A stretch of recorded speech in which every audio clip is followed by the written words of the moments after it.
It's an inevitable stage in the life of any guitarist. There will come a point where you will be expected to successfully navigate your way through a 12-bar blues. And whether or not this is your kind of music, it's a very good idea to be prepared for the occasion. So let's look at a few ideas. Now, one of the interesting things about a blues sequence is that it's typically made up of a progression of dominant chords, usually dominant sevenths, which are these.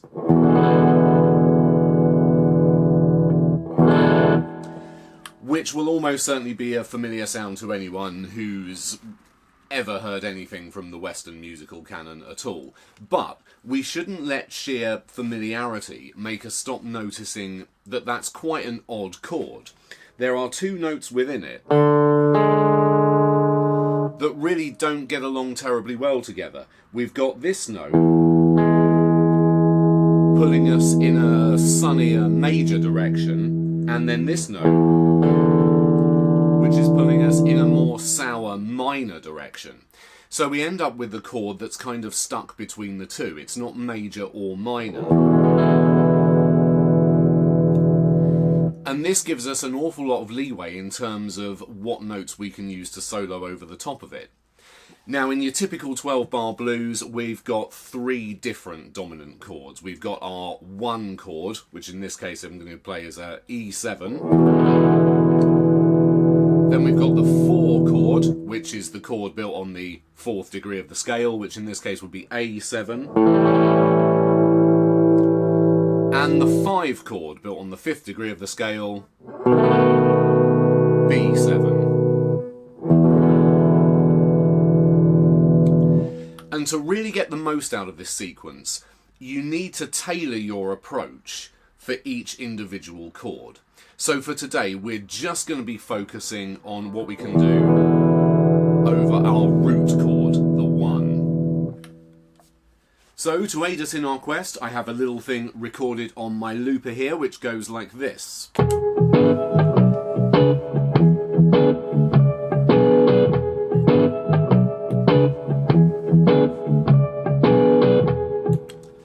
An E7 groove going round and round.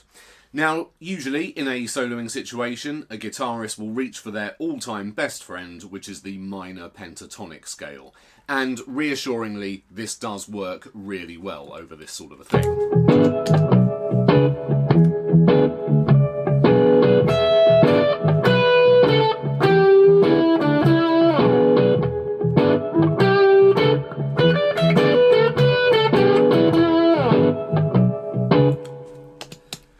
So we can get a fair bit of mileage out of that. A very common addition to the minor pentatonic scale, though, is about the worst note in the world in this context. In this case, a B flat, which is a diminished 5th away from our root note, giving us what's commonly known as the blues scale.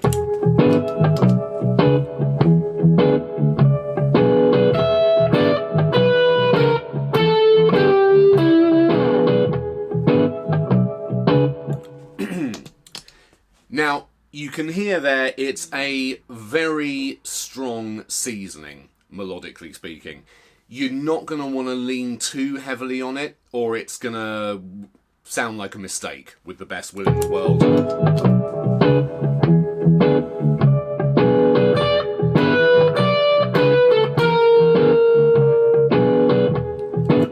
If you use it like that, almost as a full stop at the end of the sentence, it's really going to undermine what you've just done, I would say.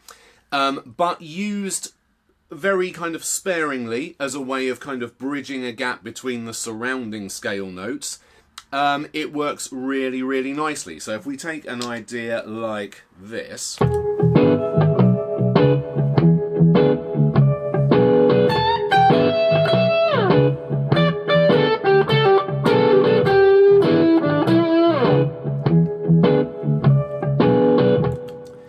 I'm just kind of running down the minor pentatonic scale, but with this little grace note added, courtesy of the B flat.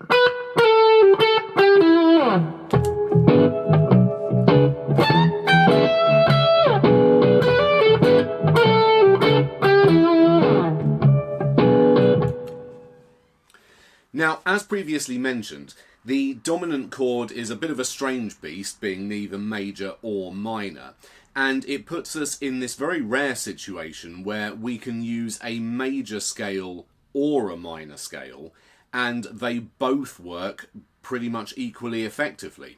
So let's take the E major pentatonic for our source scale here.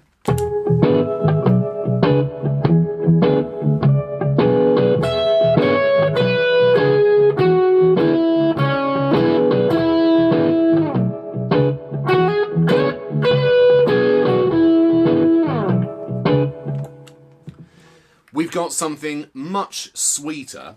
For the blues aficionados out there, I suppose we're thinking more Freddie King than Albert King here, but it definitely still works. So I'm going to use the major pentatonic now for a kind of typical blues phrase, something like this.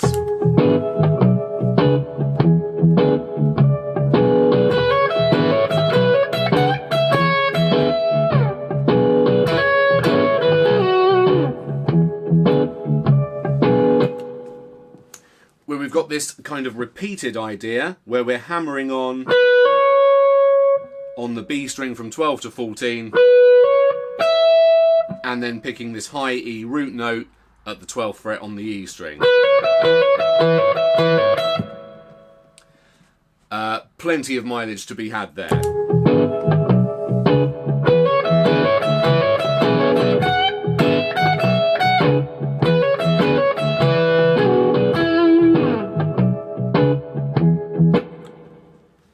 So the third and final approach I'm going to talk about today is one very commonly used by blues players, and it's based on a very simple principle: why commit to either major or minor when you can have both?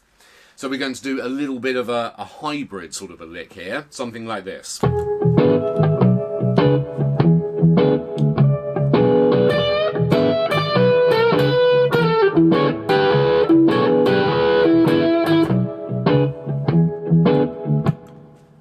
Where we're combining elements from the minor and blues scale with the major scale. So we start off, excuse me, we start off in a kind of typical minor pentatonic fashion. And then a little bit of blues scale.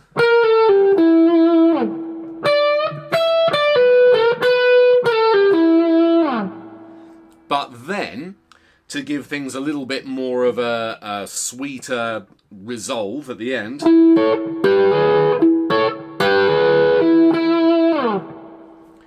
we have these elements of the major scale brought in. So what I'm doing there, I'm flattening the third finger at the 14th fret. So we're getting the A, which is the fourth note in the scale, but also the C sharp, which is the major sixth. And then a very common blues idea where I'm playing both the G and the B strings at the 12th fret and then hammering on to the major third at the 13th fret on the G string.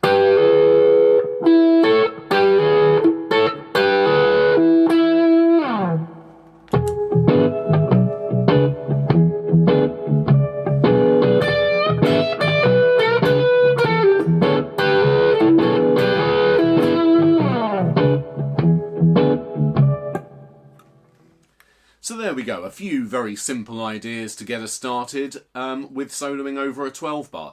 To get the most out of this, you'd be best off taking the ideas as principles and just kind of messing around with them and coming up with your own versions of the licks done there.